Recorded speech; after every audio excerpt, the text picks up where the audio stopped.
नमस्कार दोस्तों, मैं हूं अनीस राजपूत। आप देख रहे हैं अनीस राजपूत ऑफिशियल। आज की इस वीडियो में हम खेसारी लाल यादव और सपना चौहान के एक बहुत ही जबरदस्त और महंगे बजट के गाने के बारे में बात करने वाले, इसलिए वीडियो को शुरू से लेकर एंड तक देखिएगा। हमारे चैनल पर नए चैनल को सब्सक्राइब कर लीजिए, क्योंकि भोजपुरी की ताजा और सही खबरें सबसे पहले हमारे चैनल पर आती। तो फाइनली दोस्तों, कल खेसारी लाल यादव और सपना चौहान के एक बहुत ही खतरनाक गाने का शूटिंग हो गया है, जो कि शूटिंग के सेट से कुछ तस्वीरें भी वायरल हुआ है, जो कि आप लोग स्क्रीन पर देख सकते हैं।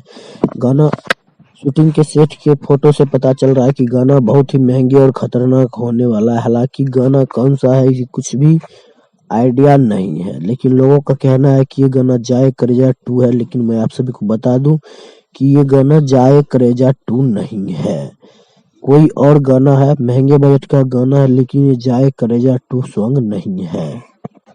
इस गाने को किस यूट्यूब चैनल से अपलोड किया जाएगा ये अभी कुछ भी पता नहीं है। ये गाना किस कंपनी के लिए गाया गया है ये भी नहीं बताया गया है। लेकिन शूटिंग के सेट से तस्वीर हुई वायरल, और इस तस्वीर को काफी ज्यादा दर्शकों द्वारा पसंद किया जा रहा है। बताया जा रहा है कि गाना जैसे ही रिलीज होगा, गाना रिलीज होते ही काफी ज्यादा धमाल मचा देगा, क्योंकि गाना में नजर आने वाले हैं भोजपुरी के ट्रेंडिंग स्टार खेसारी लाल यादव और सपना चौहान, जो कि एक जानी मानी जोड़ी बताई जाती है और काफी अच्छे लगते हैं इन दोनों का जोड़ी। तो ये था छोटा सा अपडेट। ये अपडेट आप लोग को कैसा लगा हमें कमेंट बॉक्स में जरूर बताइएगा। मिलते हैं किसी अगले अपडेट के साथ, तब तक के लिए बाय।